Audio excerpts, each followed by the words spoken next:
नमस्कार। मुझे आशा है कि आप सब लोग अच्छे होंगे, स्वस्थ होंगे। ये मेरी दुआ है, आप लोग भले चंगे रहें। एक छोटी सी बात मैं आपके सामने रखना चाहता हूँ और मुझे उम्मीद है इस छोटी सी बात के द्वारा हम सब लोग कुछ उसमें से सीखेंगे। एक बार की बात है जब संसार में पाप बढ़ गई, अधर्म बढ़ गया, बुराई बढ़ गई, लोग अपने मर्जी से जीने लग गए, अपनी इच्छा को पूरा करने लग गए, अपने स्वार्थ के लिए जीते थे, हत्याएं होती थी, व्यभिचार होता था, सब तरह के कुकर्म होते थे। उस समय जब सृष्टिकर्ता ने दृष्टि की तो लोग पाप में, बुराई में, अधर्म में फंसे हुए थे। लेकिन एक परिवार था, एक ऐसा घराना था जिस पर परमेश्वर की दृष्टि लगी और वो था नूह का घराना।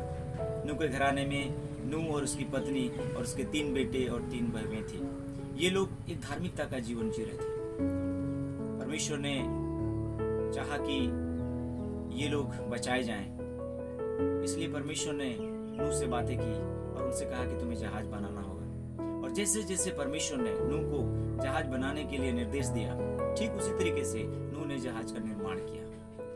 और जहाज का निर्माण करते हुए भी नूह लोगों को समझाता, बुझाता, बताता, सच्चाई के विषय में उनको परिचित करवाता, सुनाता, लेकिन लोग मानने के लिए तैयार नहीं थे। उन्होंने ये भी कहा कि जल प्रलय का वक्त आ गया है, 40 रात और 40 दिन बारिश होगी, बाढ़ आएगा, लेकिन लोगों ने ध्यान नहीं दिया। जब नूह का जहाज बनाना समाप्त हो गया तो परमेश्वर ने नूह से बातें की और उनसे फिर से कहा कि तुम अब नाव में जाओ।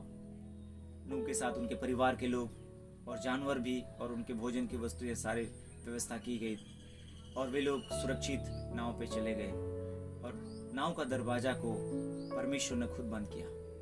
ठीक परमेश्वर के वचन के अनुसार जब सब चीज बनाना समाप्त हो गया, जब वो लोग नाव में चढ़ चुके, दरवाजा बंद हो चुका, तो बारिशें होने लग गई और लगातार बारिश होती रही। पानी ऊपर आता गया और जो है वो बाढ़ के रूप में तब्दील हो गई।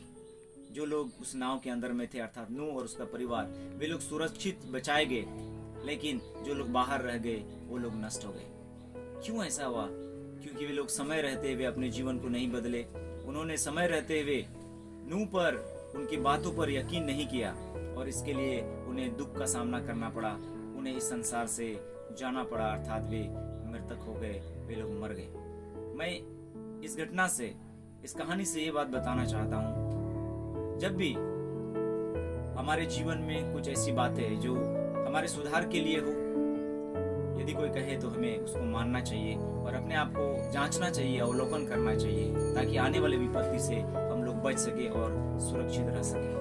परमेश्वर इस संदेश के द्वारा आप सबको आशीष दे।